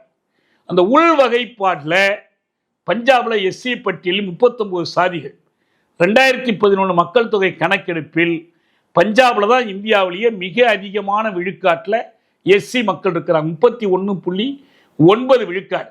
அவர்களுக்கு இடஒதுக்கீடு 25%. நீங்கள் அவங்க மக்கள் தொகை 31.9ங்கிறதுனால 32 விழுக்காடு கொடுத்துட மாட்டாங்க இடஒதுக்கீடு. ஏன்னா அடிக்குவேட் ரெப்ரசன்டேஷன், ப்ரொபோர்ஷனேட் கிடையாது. அப்போ அந்த அடிக்குவேட் என்பது 25% கொடுக்குறாங்க. 75ஆம் ஆண்டில் அந்த 25ஐ 2ஆக பிரித்தாங்க, 12.5%. ஏன்னா இந்த சீக்கியர்களுக்குள்ள இருக்கக்கூடிய மஜ்ஜிபி சீக்கியர்களுக்கும் வால்மீகி ஜாதியினருக்கும் அதில் 12.5% கொடுத்தாங்க. எஞ்சிய 37 சாதிகளுக்கு 12.5 விழுக்காடு கொடுத்தாங்க. இதில் மக்கள் தொகை கணப்பெல்லாம் இருக்கு. இதை எதிர்த்து வழக்கு போனுச்சு. 2004ஆம் ஆண்டு இந்த சின்னையா வழக்கில் எஸ்சி பட்டியலை மாற்றம் செய்ய அதிகாரம் இல்லை என்று சொன்ன பிறகு 2006 பஞ்சாப் ஹரியானா உயர்நீதிமன்றம் பஞ்சாப் மாநில அரசினுடைய உள்ஒதுக்கீட்டை ரத்து செய்தது. அதுக்கு பிறகு அங்கே இருந்த மாநில அரசு விட்டு கொடுக்கல. உடனே ஒரு அவசர சட்டம் போட்டு உள்ஒதுக்கீடு கொடுத்தாங்க. அதையும் உயர்நீதிமன்றம் நீக்கிடுச்சு. பஞ்சாப் மாநில அரசு உச்சநீதிமன்றத்தில் மேல்முறையீடு வழக்கு தொடுத்து சமர்மகா சபா இதை எதிர்த்துச்சு அரசினுடைய நிலைப்பாட்டை. இடஒதுக்கீட்டுக்குள் உள்ஒதுக்கீடு வழங்குவது பட்டியல் சமூக மக்களிடையே பிரிவினை ஏற்படுத்துவதற்கான அரசியல்வாதிகளின் சதி என்று சமர் அமைப்பு வாதிட்டது. இதைத்தான் திருமாவும் ரவிக்குமாரும் எடுத்து காட்டுறாங்க. ஆக எஸ்சி சமூகத்தினுடைய நலன்களை இந்திய அளவில் வைத்து புரிந்து கொள்ள வேண்டும் என்ற கருத்துக்கு இதிலிருந்து அவங்க போறாங்க. இப்போ நமக்கு முன்னால் இருக்கிற கேள்வின்னா, இந்த 2009 தமிழ்நாட்டில் வந்த இடஒதுக்கீட்டை நம்ம உதாரணம் எடுத்துக்கிறோம். தமிழ்நாட்டில் இப்போ நமக்கு பஞ்சாப் பற்றி, ஆந்திரா பற்றி, வேறு மாநிலங்களை பற்றி தெரிந்த தகவல்களை காட்டிலும் கூடுதலாக தகவல் தெரிந்திருக்கிற ஒரு மாநிலம் தமிழ்நாடு. தமிழ்நாட்டில் வழங்கப்பட்ட உள்ஒதுக்கீடு, அதற்கு சொல்லப்பட்ட நியாயம், அதற்கு கிடைத்திருக்கிற பயன், இதை அடிப்படையாக வைத்து வாதிடுவதாக இருந்தால் இந்த தீர்ப்பை எதிர்ப்பதற்கு வேலை இல்லை. நான் முன்பே சொன்ன மாதிரி கிரீமி லேயர்ங்கிற ஒரு கருத்துரையை எதிர்ப்பது தவிர இந்த தீர்ப்பில் சொல்லப்பட்ட உள்ஒதுக்கீடு சட்டம் செல்லும் என்று சொல்வதை வரவேற்கணும். விசிகவும் வரவேற்றிருக்கிறாங்க. ஆனால் மற்ற இடங்களை பொறுத்த வரைக்கும் இந்த கிரிமிலேயரை எதிர்ப்பது மட்டுமல்ல, இந்த உள்ஒதுக்கீட்டை இன்னும் நீங்கள் வேணா வழங்கலாம், அதுக்கு தடை இல்லை. மாநில அரசுகள் அதுக்கு என்ன செய்யணும்னா, நீங்கள் உரிய தரவுகளின் அடிப்படையில், இஷ்டம் போல இல்லை. நம்ம மந்திரி ஒருத்தர் வேண்டிக்கிட்டாரு, ஒரு தொகுதியில் நம்ம ஜெயிக்கிறதுக்காக ஒரு இடஒதுக்கீட்டை அறிவித்தோம் அப்படின்லாம் இல்லாமல் நீங்கள் என்ன பண்ணணும்னா, முறையான தரவுகளை திரட்டி, அன்னைக்கு ஜெகநாதன் கமிஷனை வச்சு ஓரளவுக்கு தரவுகளை திரட்டி தான் அந்த 3 விழுக்காடு இடஒதுக்கீடு தரப்பட்டுச்சு. அதுவும் போதாதுன்னா இப்போ நம்ம சாதிவாரி கணக்கெடுப்பு எடுக்க சொல்லி கேட்கலாம். அதன் மூலம் உறுதி செய்து கொள்ளலாம்.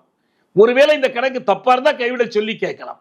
ஆனால் அப்படி இல்லாமல் இதை எதிர்ப்பதற்கு தமிழ்நாட்டின் உதாரணத்தின் அடிப்படையில் எதிர்க்கவே முடியாது. மற்ற இடங்களின் உதாரணங்களுக்கு நம்மிடம் அதுக்கான கணக்கு இல்லை. ஆனால் அதுக்கு அடிப்படையாக அவர்கள் காட்டக்கூடிய காரணம், இதில் அம்பேத்கரை கொண்டுட்டு இருக்கிறாங்க. அண்ணல் அம்பேத்கர் இந்த உள் வகைப்பாடு அவருடைய விருப்பத்திற்கு மாறானது என்று தொல் திருமா சொல்றார். அதை மட்டும்தான் நம்ம இப்ப ஆராயணும். அது சரிதானா, அப்படி சொல்ல முடியுமா நம்ம அப்படின்னு தான் பார்க்கணும். அதுக்கு என்ன அடிப்படையாக கொள்றாங்க? இந்திய அரசமைப்பு சட்டத்தில் இருக்கிற 2 உறுப்புகள், ஒன்று 341, இன்னொன்று 342. 341 என்பது அட்டவணை சாதிகளை பற்றியது. 342 என்பது அட்டவணை பழங்குடிகளை பற்றியது. இப்போ நம்ம 342 நம்ம விவாதத்தில் இல்லை, தேவைப்பட்டால் பின்னால் விவாதிப்போம். 341 மட்டும் எடுத்துக்கொள்வோம். 341 என்ன சொல்லுது? The president may, with respect to any state or union territory, and where it is a state after consultation with the governor thereof, குடியரசுத் தலைவர் எந்த மாநிலம் அல்லது ஒன்றிய ஆட்சி புலம் தொடர்பாகவும், மாநிலம் அல்லது யூனியன் டெரிட்டரி தொடர்பாகவும் மாநிலமாக இருந்தால் ஆளுநருடன் கலந்து பேசிய பிறகு, மாநிலமா இல்லைன்னா நீங்க யாரையும் கலந்து பேச வேணாம். என்ன பண்ணணும்? பொது அறிவிப்பின் மூலம் சாதிகள், இனங்கள் அல்லது பழங்குடிகள் அல்லது சாதிகள், இனங்கள், பழங்குடிகளுக்கு உட்பட்ட பகுதிகள் அல்லது குழுக்களை நீங்க என்ன பண்ணலாம்? குறிப்பிட்டு பொது அறிவிப்பு செய்யலாம். என்னன்னு அறிவிக்கலாம்? இவங்கெல்லாம் அட்டவணை சாதிகள் அறிவிக்கலாம். சாதிகளோ, இனங்களோ, பழங்குடிகளோ, சாதிகள், இனங்கள், பழங்குடிகளுக்கு உட்பட்ட பகுதிகளோ, குழுக்களோ, அவர்களை இந்த அரசமைப்பு சட்டத்தினுடைய நோக்கத்திற்கு அட்டவணை சாதிகளாக இந்த மாநிலத்தில் கருத வேண்டும் அல்லது ஒன்றிய ஆட்சி புலத்தில் கருத வேண்டும் என்று குடியரசுத் தலைவர் அறிவிப்பு செய்யலாம். இது ஒன்று. இரண்டாவது பகுதி என்ன சொல்லுது? நாடாளுமன்றமானது மேலே முதல் விதியில் குறிப்பிடப்பட்ட எந்த ஒரு சாதி, இனம் அல்லது பழங்குடியையும் அல்லது சாதி, இனம் அல்லது பழங்குடியின் எந்த குழுவையும் என்ன பண்ணலாம்? இந்த அறிவிப்பில் குறிப்பிடப்பட்ட அட்டவணை சாதிகள் பட்டியலில் இணைக்கலாம் அல்லது நீக்கலாம். யார் செய்யணும்? நாடாளுமன்றம் தான் செய்யணும். நீக்கலாம். ஆனால் என்ன செய்யணும்னா, இந்த விதியின்படியான அறிவிப்பு அடுத்து வேறொரு அறிவிப்பின் மூலம் மாற்றப்படக்கூடாது. அந்த இடத்துல தவிர, மாற்றப்படாத இடத்தில் தவிர இதை பூரா செய்யலாம். ஏற்கனவே அறிவிச்சிருந்தீங்கன்னா நீங்க மாற்றலாம். அது சுருக்கமா அவ்வளவுதான். குடியரசுத் தலைவர் தான் எது அட்டவணை சாதி இல்லை என்பதை பட்டியலில் சேர்ப்பார். குடியரசுத் தலைவர்னா நமக்கு தெரியுது இந்திய அரசு. ஆனா அவர் என்ன பண்ணணும்? மாநிலத்தை கலந்து கொள்ளணும், கலந்து கொண்டு அறிவிக்கணும் இது யாரு என்னங்கிறது. இரண்டாவது விதி என்ன? நாடாளுமன்றம் இதுல புதுசா ஒரு ஜாதியை சேர்க்கலாம் அல்லது இருக்கிற ஜாதியை நீக்கலாம். இதுதாங்க 341. இதே போலதான் 342. அது நம்ம பின்னால எடுத்துக்கோம், பழங்குடிகளை பற்றி பேசும்போது எடுத்துக்கலாம். இப்ப நம்ம இந்த இரண்டு உறுப்புகளையும் முக்கிய கூறுகள் என்ன நல்லா புரிஞ்சுக்கணும். இதான் இப்ப விவாதத்துக்குரிய விஷயமே. இதான் அட்டவணை சாதிகளை இனங்காணுதல், குறிப்பிட்ட மாநிலத்தின் ஆளுநரோடு கலந்து பேசிய பிறகு குடியரசுத் தலைவர் குறிப்பிட்ட ஜாதிகள் அல்லது பழங்குடிகளை அட்டவணை சாதிகள் அல்லது பழங்குடிகள் என்று அந்த குறிப்பிட்ட மாநிலம் அல்லது ஒன்றிய ஆட்சி புலத்தில் அங்கீகரிக்க அறிவிப்பு செய்யலாம். ஒரு அட்டவணை சாதி தமிழ்நாட்டில் இது அட்டவணை சாதின்னு சொன்னால் அதை யார் அறிவிக்கணும்? குடியரசுத் தலைவர் அறிவிக்கணும். அல்லது புதுச்சேரியில் இது அட்டவணை பழங்குடின்னு சொன்னால் அதை அவர் அறிவிக்கணும். இதுக்கு அடிப்படை என்ன? இந்த சமுதாயங்கள் சந்திக்கக்கூடிய சமூக வழியில், கல்வி வழியில், பொருளியல் வழியிலான பிற்பட்ட நிலையின் அடிப்படையில் இந்த அங்கீகாரம் வழங்கப்படும். இதுக்கு வேற ஏதோ ஒரு அடிப்படை இல்லை, இதுதான் அடிப்படையாக வச்சு வழங்கணும். இடஒதுக்கீட்டின் நன்மைகள். ஒரு சாதி அல்லது பழங்குடியை அட்டவணை சாதி என்று குறித்துவிட்ட உடனே அந்த சமுதாயத்தின் உறுப்பினர்கள் குறிப்பிட்ட சில வழிவகைகளுக்கும் நன்மைகளுக்கும் உரிமை படைத்தவர்கள் ஆவர். எடுத்துக்காட்டாக கல்வி நிறுவனங்கள், அரசு பணிகளில் இடஒதுக்கீடுகள், அப்புறம் சட்டமன்றங்கள், மற்ற பேரவைகளில் இடஒதுக்கீடுகள் ஆகியவற்றுக்கு உரிமை படைத்தவர்கள் ஆவர். இதனால கிடைக்கிற நன்மை இந்த பட்டியலில் இடம்பெற்ற. அடுத்தது பாதுகாட்டிலிருந்து பாதுகாப்பு.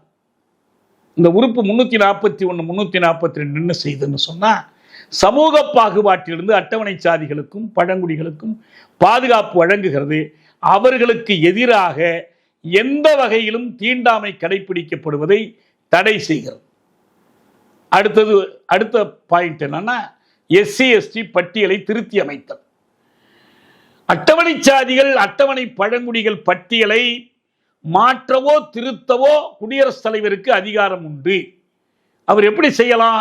அரசமைப்பு சட்ட திருத்தத்தின் மூலமாக சாதிகள் அல்லது பழங்குடிகளை சேர்க்கலாம் அல்லது அகற்றலாம். பட்டியலில் இருந்து சாதிகளை நீக்குவது அல்லது சேர்ப்பதற்கான அதிகாரம் சம்பந்தப்பட்ட மாநிலம் அல்லது ஒன்றிய ஆட்சி புல அரசாங்கத்தின் பரிந்துரைகளின் பேரில் நடைபெறும்.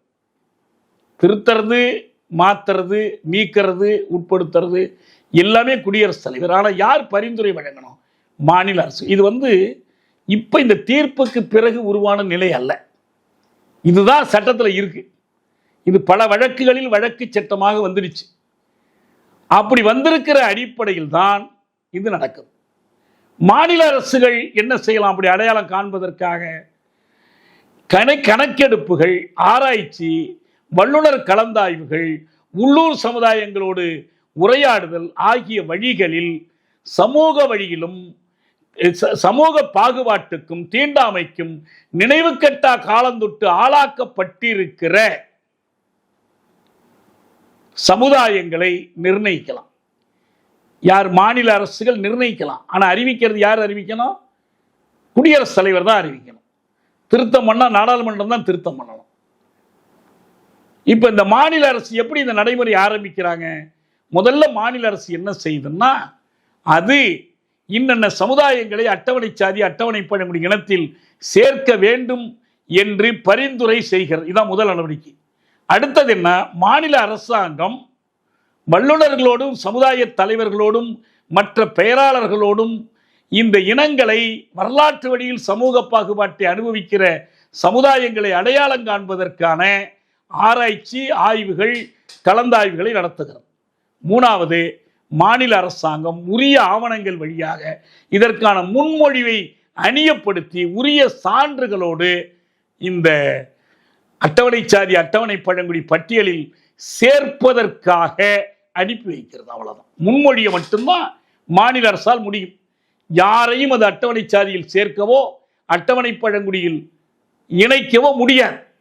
இதுக்கு இன்னொரு ஆதாரமாக இருப்பது 2004 நடத்திய அந்த சின்னையா வழக்கு, ஆந்திரா தொடர்பான வழக்கு. அந்த வழக்குக்கு மேலதான் இப்போ உள்ள வழக்கு வந்திருக்கு. அதுல என்ன தெளிவா சொல்லிட்டாங்கன்னா, இங்க நல்லா புரிஞ்சுக்கணும்.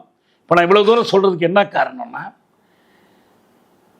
எஸ்சி எஸ்டி லிஸ்ட்ல தாங்கள் விரும்புகிற யாரை வேண்டுமானாலும் சேர்ப்பதற்கோ நீக்குவதற்கோ மாநில அரசுக்கு அதிகாரம் இல்லை. மாநில சட்டப்பேரவைக்கும் அதிகாரம் இல்லை. இந்த அதிகாரம் இந்திய அரசுக்கு தான் இருக்கிறது. இப்போ உள்ள சரியோ தப்போ அது அப்புறம். இப்போ உள்ளபடி இந்திய அரசுக்கு தான் இருக்கிறது. இந்திய நாடாளுமன்றத்துக்கு தான் இருக்கிறது. தமிழ்நாடு சட்டப்பேரவைக்கும் இல்லை, தமிழ்நாடு அரசுக்கும் இல்லை, ஆந்திராவுக்கும் இல்லை, பஞ்சாபுக்கும் இல்லை, எந்த மாநிலத்துக்கும் இல்லை. அப்ப என்ன இங்க சிக்கல் என்ன வந்துருச்சு? எங்க சிக்கல் வருதுன்னா, இப்ப அருந்ததியரை உள்வகைப்பாடு செய்தார்கள் இல்லையா? உள்வகைப்பாடு செய்வதற்கு முன்பே அருந்ததியர்கள் எஸ்சி பட்டியல்ல இருந்தாங்க. அவங்கள மாநில அரசு எஸ்சி பட்டியல்ல சேர்க்கல. எஸ்சி பட்டியல்ல இருந்தவர்களை உள்வகைப்பாடு செய்து உள் ஒதுக்கீடு கொடுத்தாங்க. இதைத்தான் நீதிமன்றம் இப்ப செல்லுங்கிறது. அதுபோல ஆந்திராவில், பஞ்சாப்ல எந்தெந்த இடத்துல அது மாதிரி கொடுக்கப்பட்டுச்சோ அதை செல்லும்னு சொல்றாங்க. இப்ப நம்ம ஒவ்வொன்றுக்குமான அந்த தரவு தாராமணியங்கள நுழையல. ஆனா என்ன வித்தியாசத்தை புரிஞ்சுக்கணும்னா, பட்டியல் நீக்கம் செய்வது, பட்டியலில் சேர்ப்பது, இதற்கான அதிகாரம் இந்த தீர்ப்பினால் மாநில அரசுக்கு வழங்கப்படவில்லை.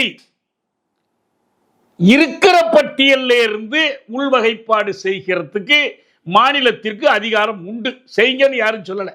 நீங்க கட்டாயம் செய்யுங்க. நீங்க விரும்பினால் நீங்க தாராளமா உள்வகைப்பாடு செய்யலாம். உள்வகைப்பாடு செய்து உள் ஒதுக்கீடு கொடுக்கலாம். அந்த உள்வகைப்பாடு செய்து உள் ஒதுக்கீடு கொடுப்பதற்கு நீங்க என்ன பண்ணணும்னா, சரியான தரவுகளை திரட்ட வேண்டும்.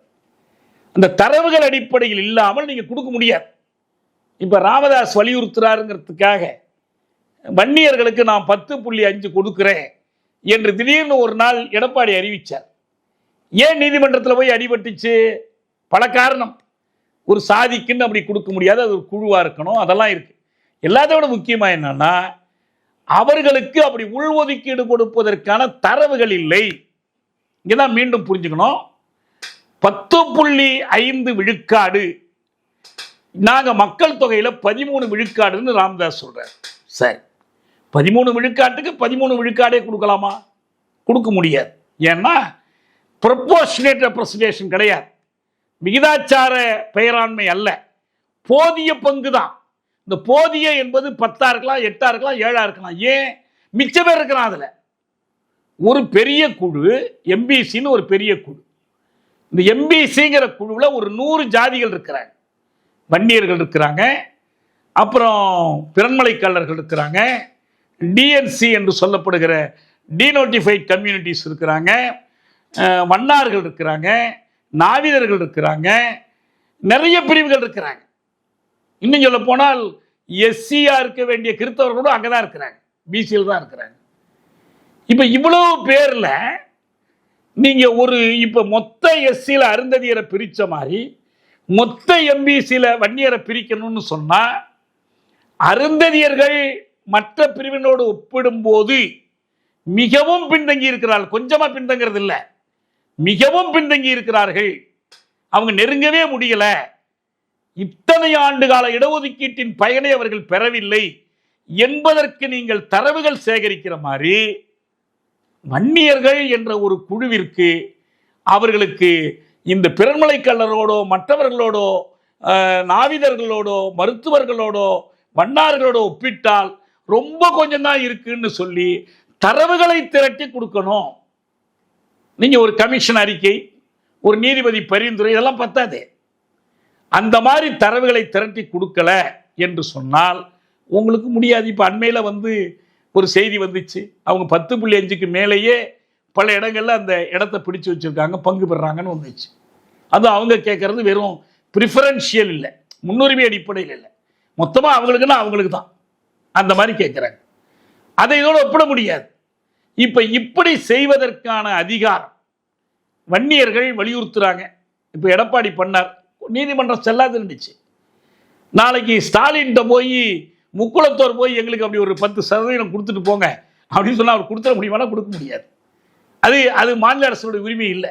ஆனா உள்ஒதுக்கீடு நியாயமான அடிப்படைகள் இருந்தால் கொடுக்கலாம். ஆனா இந்த முக்குளத்தோரை தவிர வேற ஒருத்தர் அதில் கொண்டு வந்து சேர்க்க முடியாது. இவங்கள்ல இருந்து ஒருத்தரை எம்பிசி அல்லது பிசி லிஸ்ட்ல நீக்கவும் முடியாது. இப்ப இது ரெண்டுக்கு இடையில ஒரு குழப்பம் இருக்குங்க. இதுதான் நல்லா புரிஞ்சுக்கணும். நம்ம தோழர் திருமாவுக்கு இருக்கிற குழப்பம் அதுவே தான். இதை அந்த சின்னையா வழக்கில் மிக தெளிவாக நீதிமன்றம் சொல்லியிருக்கு. குடியரசுத் தலைவரின் அதாவது அட்டவணை சாதிகளை குழுக்களாக வகைப்பாடு செய்வது, அதாவது உள்வகைப்பாடு என்பது குடியரசுத் தலைவரின் அட்டவணை சாதி பட்டியலை திரிப்பது ஆகாது என்று நீதிமன்றம் இந்த வழக்கில் கூறியுள்ளது. இப்படி சொல்லி பார்த்தாங்க. ஏங்க நீங்க உள்ஒதுக்கீடு கொடுத்தீங்கன்னா 341 படி அது குடியரசுத் தலைவருக்குள்ள அதிகாரம். 341, 42 குடியரசுத் தலைவருடைய வகுத்திருக்கிற பட்டியலில் போய் நீங்க கை வைக்கிறதா அர்த்தம்னாங்க. இல்லை, இந்த பட்டியல் அப்படியே இருக்கு. அந்த பட்டியலுக்குள் ஒரு உள்வகைப்பாட்டை தான் செய்கிறார்கள். இது அதை மீறுவதாகாது என்பதுதான் சின்னையா வழக்கில் நீதிமன்றம் வழங்கி இருக்கிற தீர்ப்பு. அட்டவணை சாதிகள் அட்டவணை பழங்குடிகளுக்கான பட்டியலை வகுக்கிற அதிகாரம் இந்திய குடியரசுத் தலைவருக்கு உள்ளது. இந்த பட்டியலில் குடியரசுத் தலைவருடைய பட்டியலில் எந்த ஒரு சாதி இனம் அல்லது பழங்குடியையும் சேர்ப்பது அல்லது அதிலிருந்து நீக்குவதை நாடாளுமன்றம் தான் சட்டம் இயற்றி செய்ய வேண்டும். குடியரசுத் தலைவர் அது ஒரே ஒரு மாநிலத்துக்காக இருந்தாலும் அறிக்கையிட வேண்டும். மாநில ஆளுநருடன் கலந்து பேசியதற்கு பிறகு இதை செய்ய வேண்டும். எனவே நல்லா கேட்டுக்கணுங்க. This case clarified that the categorization of SCs into subgroups is permissible and does not violate the provisions of this constitution. அட்டவணை சாதிகளை உட்குழுக்களாக வகைப்பாடு செய்வது அரசமைப்பு சட்டத்தின்படி அனுமதிக்கத்தக்கது. அரசமைப்பின் விதிகளை இது மீறுவது ஆகாது என்று இந்த வழக்கில் உச்சநீதிமன்றம் தெளிவுபடுத்தியது. இதான் இங்க முக்கியம். இந்த குழப்பத்தினால்தான் இது அம்பேத்கர் எழுதிய அரசமைப்புக்கு முரணா போயிடுச்சு என்ற கருத்துக்கள் சொல்லப்படுவதற்கு காரணமே 341 என்னங்கிறத புரிஞ்சுக்காதான். அடுத்தது இறுதியா இதை முக்கியமா கையாளணும். என்னன்னா 341 படி இந்த பட்டியலெல்லாம் இவங்க தான் வைக்க முடியும் அப்படின்னு சொல்லிடுறாங்க. இப்ப இந்த பட்டியல்ல வேற யாரையும் நீங்க சேர்க்க முடியாது. ஆனா குடியரசுத் தலைவர் நாடாளுமன்றம் அனுமதித்ததற்கு பிறகு இந்த பட்டியல் ஒன்றை இந்திய அரசு பட்டியலும் மாநில அரசு பட்டியலும் ஒரே பட்டியலாக இருக்க வேண்டியதில்லை. ஆனா எல்லாத்துக்கும் அனுமதி அங்க வாங்கணும். நாடாளுமன்றத்திலும் குடியரசுத் தலைவர்கிட்டையும் அனுமதி வாங்கணும். அப்படி வாங்கணும்னு சொன்னால் என்ன செய்யணும்னா அதுக்கு சில முறை வச்சிருக்கிறாங்க. அதாவது 341 42 பத்தி சொன்னேன். 340 ஒரு உறுப்பு இருக்கு. அது என்ன பண்ணுதுன்னா பிற்பட்ட வகுப்பினர் நிலைமைகள் பற்றி ஆராய்வதற்காக ஒரு ஆணையத்தை அமைக்கிறது. அந்த ஆணையத்திற்கு அரசமைப்பு சட்டப்படி தகுநிலை கொடுக்கிறாங்க. இந்த ஓபிசிக்கள் மற்ற குழுக்கள், இது கூட எஸ்சிக்கள் பற்றியதல்ல, சமூக நீதியை மேம்படுத்துவதற்காகவும் வளங்களை சமத்துவமாக பங்கிட்டு கொடுப்பதற்காகவும் இந்த பயனுள்ள விதத்தில் இடஒதுக்கீடு நடவடிக்கைகள் மேற்கொள்வதற்காகவும் இந்த ஆணையம் அமைக்கப்படுகிறது அப்படின்னு சொல்லிடுறாங்க. இதன் அடிப்படையில் ஒரு வழக்கு வந்துச்சு. அப்போ ஏற்கனவே நம்ம மாநிலத்தில், இப்போ நம்ம தமிழ்நாட்டில் தமிழ்நாடு மாநிலம் ஒரு எஸ்சி எஸ்டி லிஸ்ட் வச்சிருக்கு. தமிழ்நாடு மாநிலம் ஒரு பிசி லிஸ்ட் வச்சிருக்கு. தமிழ்நாடு மாநிலம் ஒரு எம்பிசி லிஸ்ட் வச்சிருக்கு. ஆனால் இந்த லிஸ்ட் இவங்களே தயாரித்து இவங்களே வச்சிருக்கிறது இல்லை. இவங்க தயாரித்து முன்மொழிந்து இந்திய குடியரசுத் தலைவர் நாடாளுமன்றத்தில் அனுமதி பெற்று வச்சிருக்கிறது. ஆனா இந்திய அரசு தனக்குன்னு ஒரு பட்டியலை அப்படி வைத்துக் கொள்ளலாமா? தாராளமா வைத்துக் கொள்ளலாம். இந்த ரெண்டு பட்டியலும் வேறுபடலாமா? வேறுபடலாம். இதுல ஒரு சந்தேகம் ஏற்பட்டு ஒரு வழக்கு போட்ட போது உச்சநீதிமன்றம் கூறியது, நீங்க இந்த 340 இப்படி ஒரு ஆணையம் அமைச்சிருக்கிறீங்க, ஆனால் மாநில அரசுக்கு இப்படி ஒரு அதிகாரம் இருக்கிறது என்பதை நீங்க சொல்லலன்ன பிறகு அவங்க 102வது திருத்தம் கொண்டுட்டு அரசமைப்பு சட்டத்தில் 102வது திருத்தம். அந்த 102வது திருத்தத்தில் என்ன சொன்னாங்கன்னா, இந்த மாநில அரசு இப்படி ஒரு ஆணையம் அமைத்து அதற்கும் அரசமைப்பு சட்ட தகுநிலை வேண்டும். 342 ஒரு திருத்தம் கொண்டு வர்றாங்க. அதன் மூலமாக இதுல என்ன கூறப்பட்டிருந்தாலும் ஒவ்வொரு மாநிலம் அல்லது ஒன்றிய ஆட்சி புலமும் சட்டப்படி தனக்கென்று ஒரு பட்டியலை தயாரிக்கலாம். அதில் சமூக வழியில், கல்வி வழியில் பிற்படுத்தப்பட்டவர்களின் கணக்கினை வைத்துக் கொள்ளலாம். அது எப்படி இருக்கலாம்? மத்திய பட்டியலிருந்து மாறுபடலாம். ஆனா அந்த பட்டியலும் யார்கிட்ட அனுமதி வாங்கணும்? குடியரசுத் தலைவர்கிட்ட அனுமதி வாங்கணும். இதுதான் யதார்த்த நிலை. ஆக இங்கே சிக்கல் எங்க வருதுன்னா, உள்வகைப்பாடு செய்வதற்கும் உள் ஒதுக்கீடு வழங்குவதற்குமான அதிகாரம் என்பது இந்திய அரசுக்கும் உண்டு, மாநில அரசுக்கும் உண்டு. இந்த இடத்துல ஒன்று நான் சொல்றேன், இந்திய அரசை பற்றி யாரும் கேள்வியே கேட்கறது இல்லை. ராமதாஸ் 13 முதல்ல 20% கேட்டார் வன்னியர்களுக்கு. எங்க மாநில அரசில் 20 விழுக்காடு கேட்டார். அதே தீர்மானத்தில் முதல் பகுதி என்ன சொல்லுது? இந்திய அரசு 2 விழுக்காடு இடஒதுக்கீடு கொடுக்கணும். கேட்டாரா இல்லையா? இப்ப ஏன் அந்த 2 விழுக்காடை பத்தி பேசவே மாட்டேங்கிறாரு? நீங்கள் என்னது அண்டம் கிடுகிடுக்க போராட்டம் வருமே, அண்டங்க டில்லியை எதிர்த்து கிடுகிடுக்காதா? தோலை தட்ட மாட்டீங்களா இந்திய அரசு எதிர்த்து? 2 விழுக்காடு எங்கன்னு கேளுங்க. கூட்டணி சேரும்போது கேட்கலாம், மற்ற நேரத்தில் கேட்கலாமே. நீங்க அதை பத்தி பேசவே மாட்டேங்கிறீங்க. ஆனா இந்த 20 பேசுனீங்க, 20 அப்புறம் 10.5 ஆக்குனீங்க, 13 கேட்டீங்க. இப்போ அது நிற்கிது, அது நடக்க போறதில்லை. அது போகாத ஊருக்கு காட்டுகிற வழிதான், அது எடுபடவே போறதில்லை. அதனால் அது பிரச்சனையே இல்லை நமக்கு. இந்த 341 42 அடிப்படையில் இன்னொரு கருத்துக்கு திரும்ப போறார். என்ன போறாருன்னா, இந்த அதிகாரத்தை மாநில அரசுக்கு கொடுத்து விட்டது நீதிமன்றம். இல்லை, கொடுக்கல. அப்படி இருந்தால் அது ஒரு பெரிய மாற்றமா இருக்கும். இருந்தால் நான் வரவேற்பேன். மாநில அரசுக்கு அந்த அதிகாரத்தை கொடுத்துட்டாங்கன்னா வரவேற்பேன். மாநில அரசுக்கு அந்த அதிகாரம் கொடுக்கப்படலை.